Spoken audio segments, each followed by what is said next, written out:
Welcome back to the deep dive. I want to start today with a premise that might feel a little humbling, maybe. Uh-huh. We really like to think that we're the captains of our own ships. You know, Oh, completely. The master and commander of the soul. that's it, exactly. Yeah. We have this idea of executive function, this notion that we decide what we want, when we want it, and, how much we're going to pursue it. We treat our own desires like items on a grocery list. Yeah, I'll take a little bit of ambition, a slice of romance, maybe a dash of hunger for, a very specific kind of pizza at 2 in the morning. It's the foundational myth of modern individualism, isn't it? The idea of the rational actor. Right. The idea that I am this distinct entity separate from my wants and I can just manage them. Like a CEO manages different departments. Exactly. But today's stack of sources, well, it suggests that this captain isn't just asleep at the wheel. Hmm. The captain might not even be in the room. Or maybe the ship is steering itself. That's the thing. We're looking at a set of phenomena, biological, linguistic, theological, that all seem to point to the same kind of uncomfortable truth. Which is? That human desire is not always a choice. It's a system. And quite often, it's a system that completely overrides the user. That is the common thread. Yeah, it's the one thing that connects all the research we've pulled for this deep dive. I Yeah. mean, whether you're looking at 1960s behavioral psychology or, 7th century Chinese missionary texts or even ancient Jain philosophy, they are all grappling with this force A force that enters the human mind and hijacks the controls. That's the perfect word for it. It's a hijacking. And just to be clear for everyone listening, we aren't just talking about, hunger or ambition or really liking a movie. We're talking about a very specific, high-intensity form of wanting. The kind that feels less like an emotion and more like, I don't know, a seizure. I kind of fever. Yeah, fever. So the mission for this deep dive is to really trace the anatomy of this impulse. We're going to look at the neuroscience of something called limerence, which is a term I suspect many of you will recognize the feeling of, even if you've never heard the word. I would guarantee it. We're also going to look at how the English language just completely botched the definition of the word lust. Oh, that's a fascinating story. A real linguistic accident. And then we're going to look at two really radical solutions to this problem of desire. The Jain attempt to basically starve it to death, Total renunciation. and the Nestorian Christian attempt to sort of hack the code. It's an incredibly diverse stack. We've got Dorothy Tenov's psychological case studies from the 70s. Yeah. We have etymological dictionaries of Old Germanic, the Akaranga Sutra of the Jain monks. Which is just intense reading. Understatement of the year. And the Jesus Sutras from the Tang Dynasty in China, a real collision of worlds. So let's start with the biology. Let's Yeah. start with the glitch in the system. You brought in this concept of limerence. Now, when I first read that term in the notes, I just assumed it was, a fancy synonym for crush or infatuation. That's what most people think, yeah. But Dorothy Tenov, who coined this in the late 70s, she was absolutely adamant that this is not just love. No, and that distinction is vital to understanding everything else. Tenov interviewed hundreds of people, and she found this really clear bifurcation. There's what she calls affectionate bonding, Okay. which is that warm, stable, oxytocin-heavy attachment we feel for long-term partners, for family, for close friends. That's the I trust you with my life kind of love. It's calm. It's secure. Exactly. Right. And then there is limerence.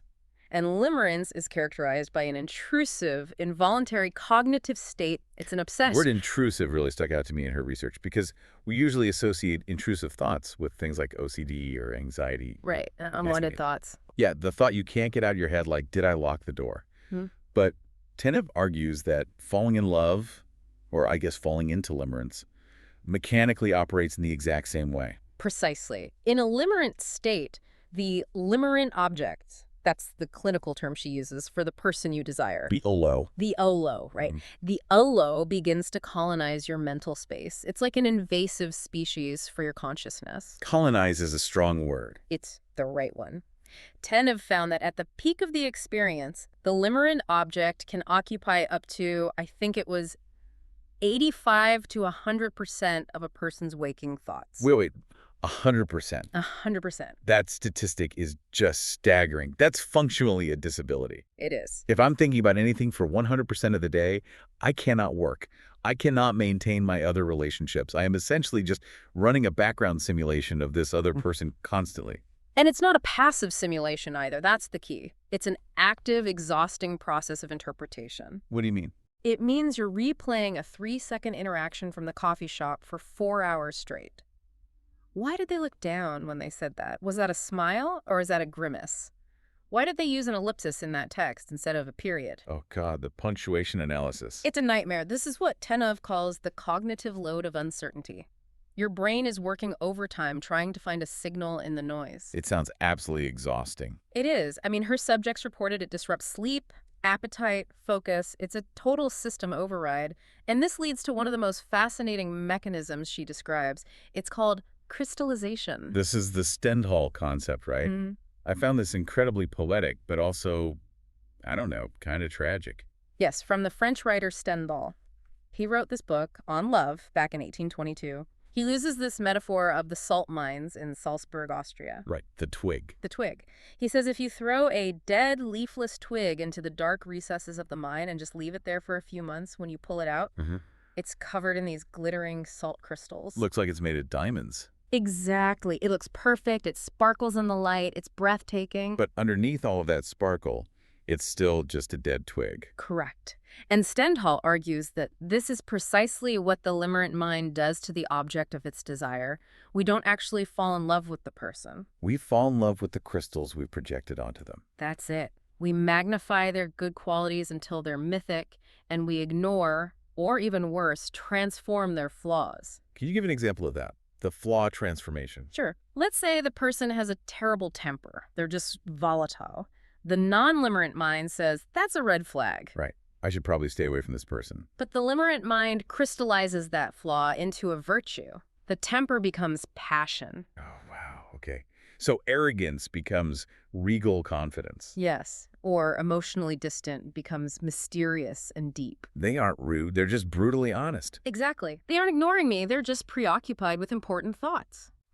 We are essentially hallucinating a personality that justifies the intensity of our own feeling. We're engineering a reality to sustain the dopamine rush. You've hit it right on the head. And speaking of dopamine, this is where the neuroscience gets really, really interesting. Yeah. Because you would think, logically, that we would only obsess over people who treat us well. You know, simple conditioning. If I pet the dog and it wags its tail, I like the dog. If it bites me, I don't. Simple as that. But limerence seems to thrive on the exact opposite. This is the most counterintuitive part of the whole theory for me. I agree. Limerence thrives on uncertainty. It feeds on ambiguity. Tenov found that if the limerent object says, I love you, let's be together, here are the keys to my apartment, the limerence often fades. The obsession just cools down. It either cools down and settles into that calm, affectionate attachment, or sometimes the person actually loses interest entirely. The spell is broken. So what fuels it then? Intermittent reinforcement. If the object is hot and cold, if they ghost you for 3 days and then send a single heart emoji at midnight, That's rocket fuel. it's pure rocket fuel. It's the slot machine mechanic. You pull the lever, you get nothing. You pull it again, nothing. You pull it a third time, you get a cherry, your brain goes crazy. It's identical. In neuroscience, this is called reward prediction error. If you press a lever and get a food pellet every single time, your dopamine spikes initially, but then it flattens out. You expect the reward. It's boring. The novelty is gone. Right. But if you press the lever and sometimes you get a pellet and sometimes you get nothing and, you know, sometimes you might even get a little electric shock, your dopamine system goes absolutely haywire. So the brain is just desperately trying to solve the puzzle. What did I do right that time? What did I do wrong the other time? Exactly. The part of the brain called the ventral tegmental area, or VTA, it's the engine of motivation and drive. It becomes hyperactivated. It just floods your system with dopamine. And not just to make you feel good. That's the crucial part. It's not about pleasure. It's to make you pay attention. The dopamine is screaming, focus on this, figure this out. The reward is unpredictable, and therefore it is vital. So when we say someone is addicted to a person, it's not a metaphor. It's not hyperbole. Not at all. The brain scan of a person in the throes of limerence looks suspiciously like the brain scan of a person craving cocaine. Wow. The neural pathways are largely the same. You're seeking a hit. The notification on your phone is the hit. The glance across the room is the hit. And when you don't get it, the withdrawal is real physiological pain. Which brings me to the handicap principle. This was mentioned in the evolutionary biology notes you sent over from Tom Bellamy. This part I found really difficult to wrap my head around at first. It's a strange idea. Because if limerence makes us useless, if we can't eat, we can't sleep, we can't work because we're obsessing over a mate, how on earth did this trait survive natural selection? Well, you'd think the limerent cavemen would have just been eaten by saber-toothed tigers because they were too busy daydreaming about their crush. Yeah. Sorry, didn't see the tiger. Was too busy crystallizing Ogg's unibrow into a sign of profound wisdom. It's a genuine paradox. But the biologist Amat Zahavi, who proposed the handicap principle, he argues that the wastefulness is the signal. The inefficiency is the point. Okay, unpack that for me. Think of the classic example, the peacock's tail.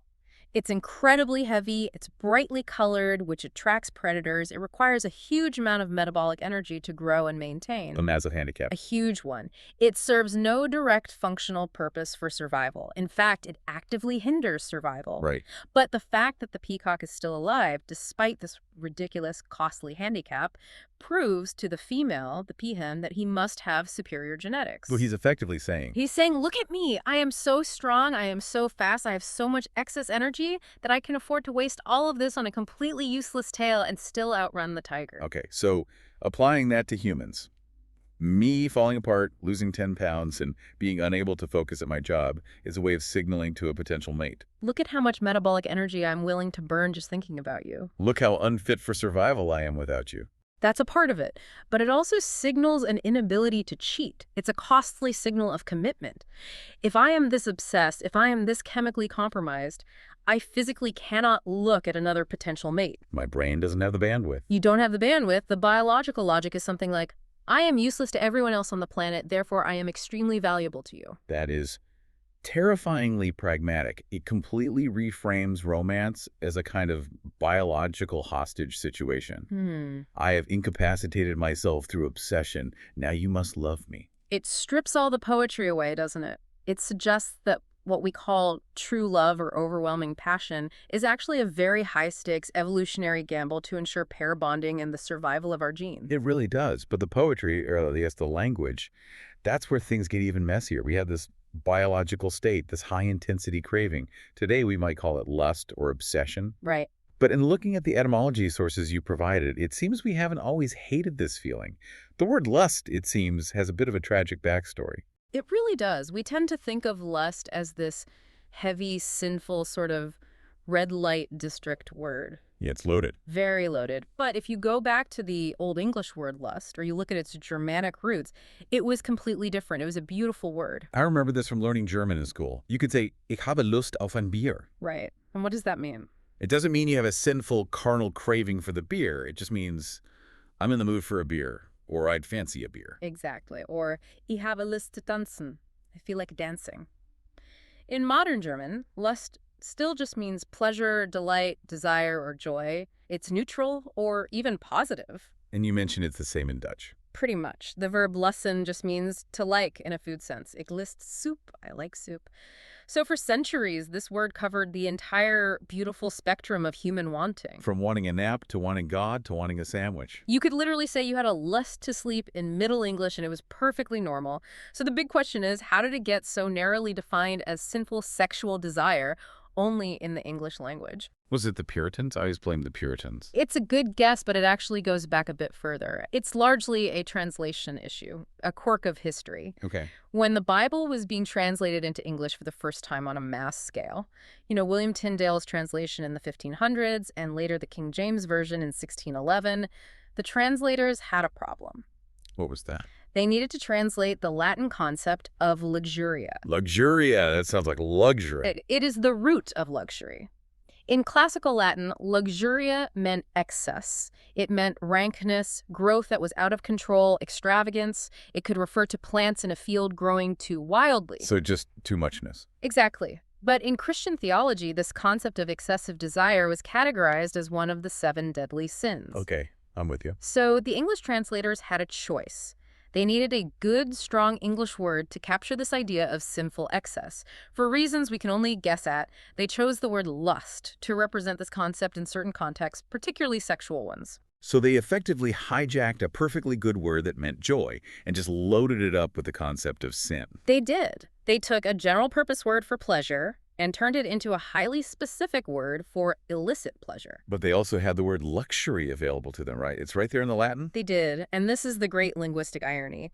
The word luxury comes directly from the sinful Latin luxuria. Right. But over the last 500 years, luxury has shed its sinful connotation almost entirely. A good thing now. It's a marketing goal. It's aspirational. Luxury means high thread count sheets, first-class travel, comfort, ease. That is such a weird linguistic flip-flop. Oh, So luxury, which was the original sin of excess, is now the goal we all strive for. right. And lust, which was originally just pleasure or delight, is now the sin we're all supposed to avoid. Exactly. We swapped the definitions over time, we rehabilitated the word for material excess, and we completely demonized the word for natural delight. That creates a really strange psychological landscape for us to live in, doesn't it? How so? Well, we have a brain that is biologically wired for limerence, for intense, overwhelming craving. Right, the peacock's tail. And then we have a language that tells us that this very craving is morally suspect, that it's dirty. It feels like we are completely set up for conflict. We are built to want, but then we're told that wanting is wrong. And that internal conflict is exactly what our next two sources try to resolve in two radically different ways. Yeah. They both look at this force, this limerence, this lust, and they both say, this is not just a biological quirk or a linguistic confusion. They say. This is a fundamental threat to your existence. This brings us to the Jain texts. And I want to spend some real time here, because I think for most people, our understanding of Jainism is, well, it's pretty superficial. I'd agree with that. We know about ahimsa, nonviolence. We picture the monks with the face masks and the soft brooms sweeping the floor so they don't step on ants. That's the popular image, yes. And it's accurate, but it's really just the tip of the iceberg. The source material you provided, specifically the Akaranga Sutra and the analysis of the Great Vows, it paints a picture of a discipline that makes, I don't know, the needy seals look like they're on a casual vacation. It is an extreme path, there's no question. And the absolute core of it is how they view desire.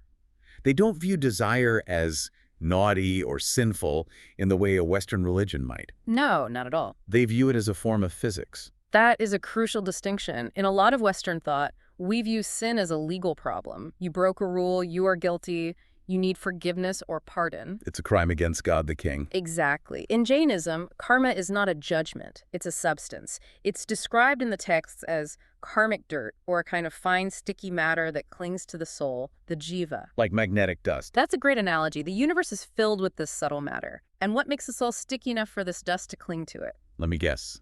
Desire. Passion, what they call kashaya. The four main ones are desire, anger, pride, and deceit. These emotions literally heat the soul and make it moist, which allows the karmic matter to stick to it. And this matter's heavy, it weighs the soul down, keeping it trapped in samsara, the endless cycle of birth and death and suffering.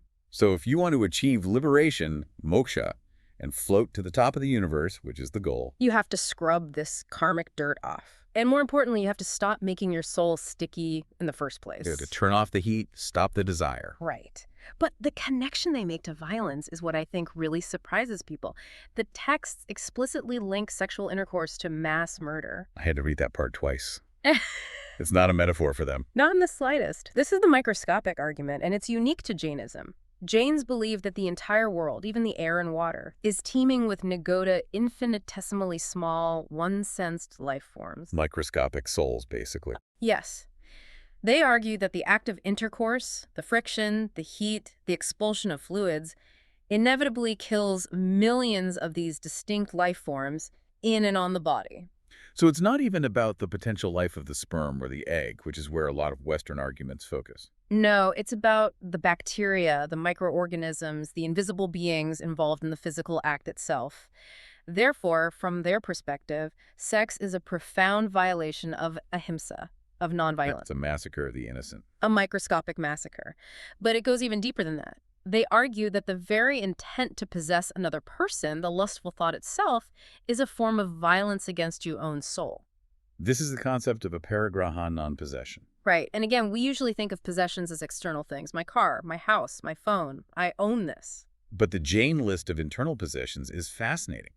It's wild It includes things like wrong belief, grief, fear, disgust, and sexual passion. And another one that always stops people in their tracks. I stop dead at laughter. How is laughter a possession? How can you own a laugh? Because laughter implies a reaction to the external world.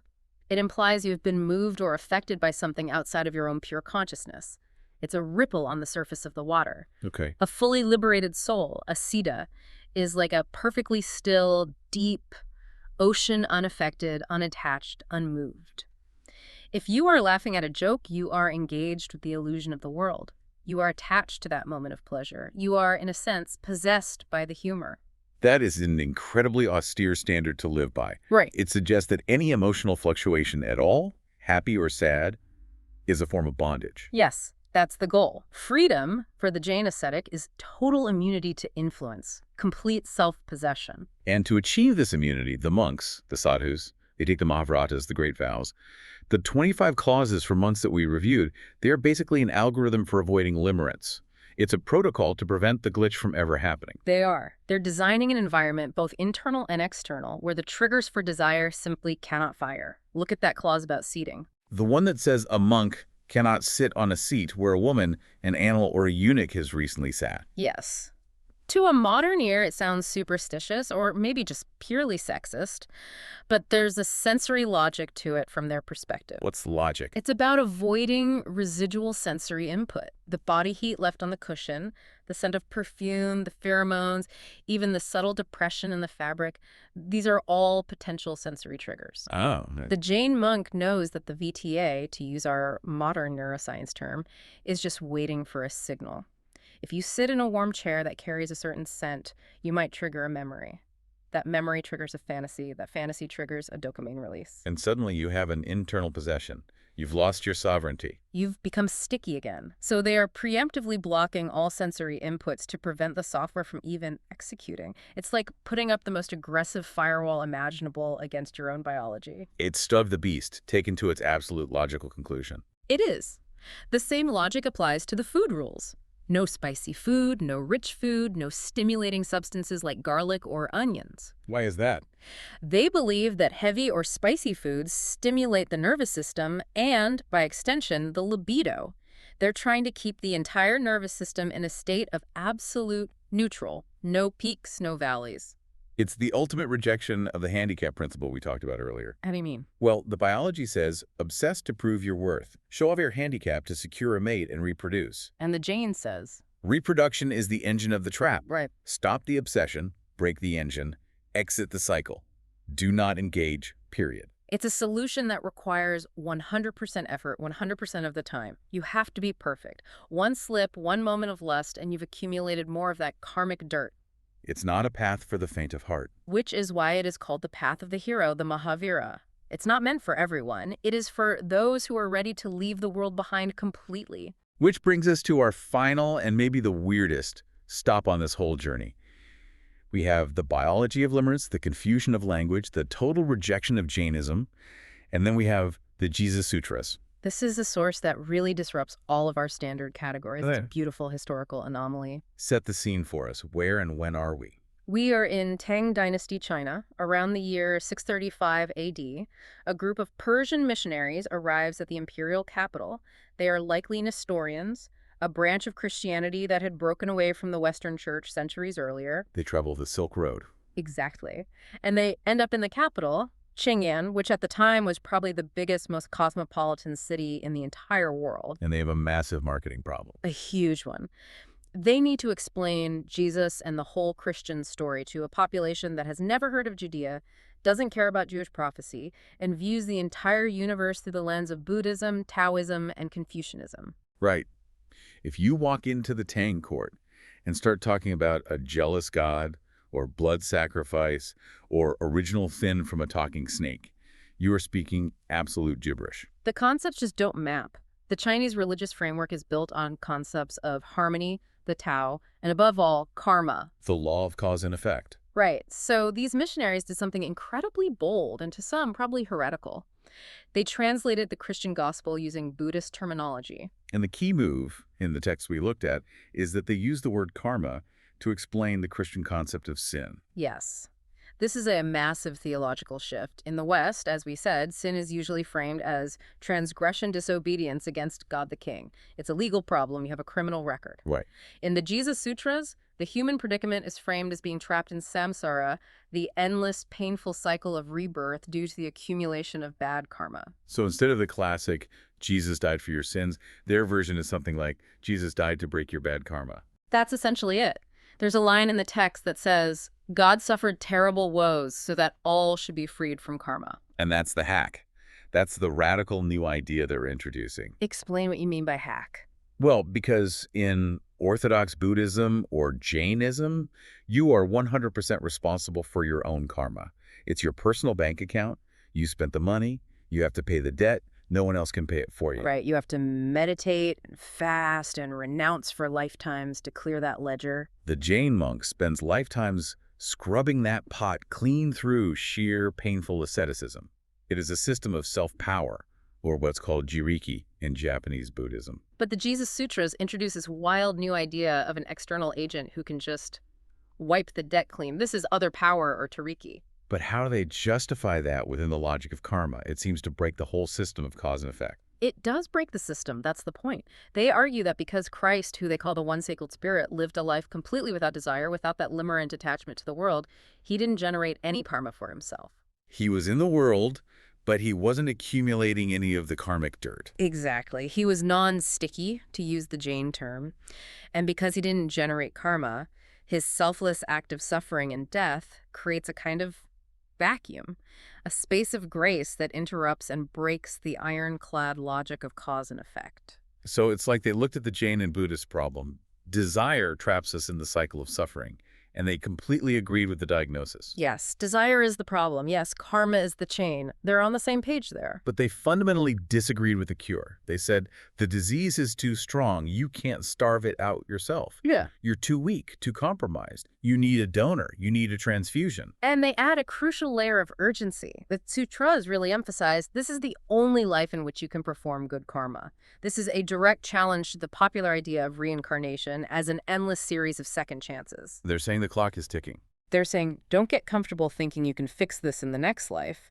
The cycle is a meat grinder. You need to get off the wheel now, and this spirit is the one and only escape hatch. It's such a fascinating theological hybrid.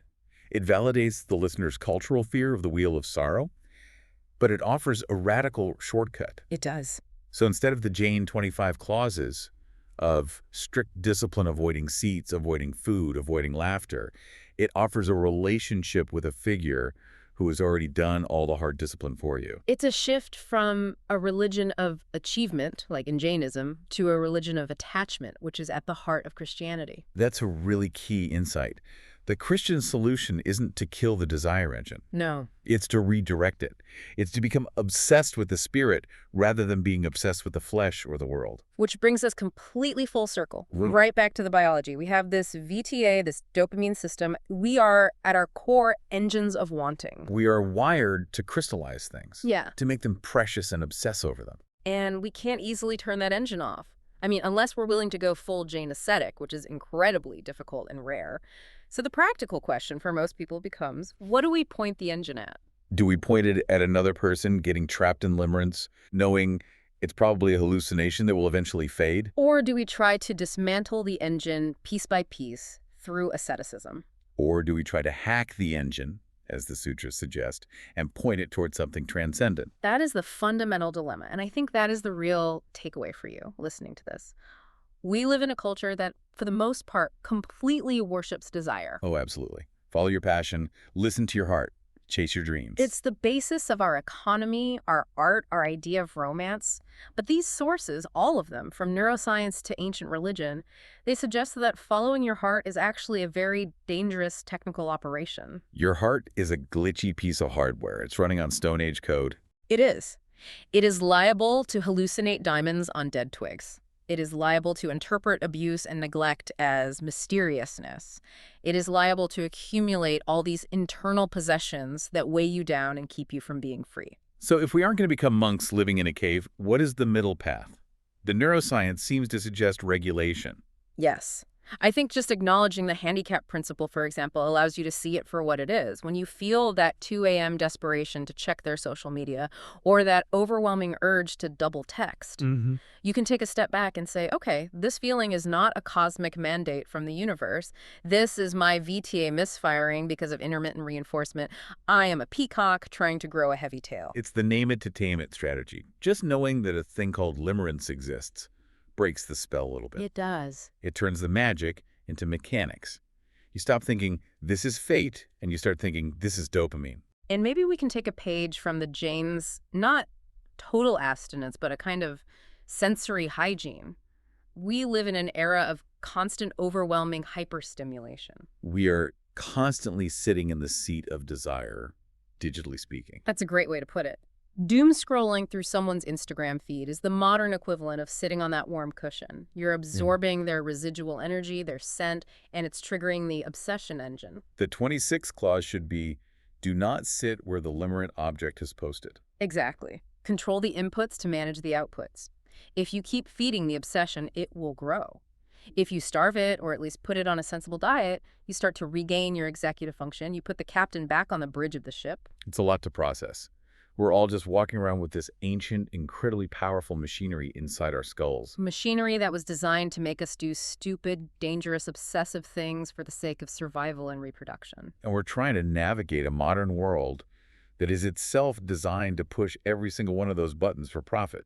We are creatures built for obsession, trying to live lives of balance. That is the fundamental human tension.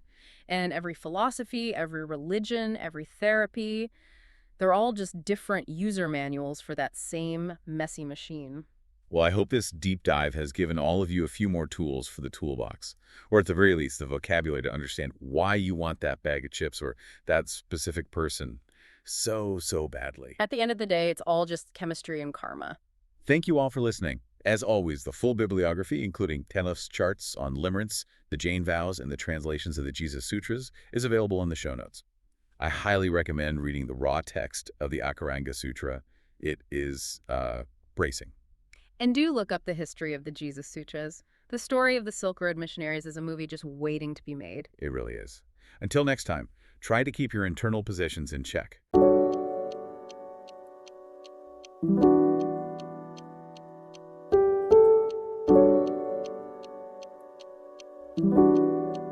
Thank you.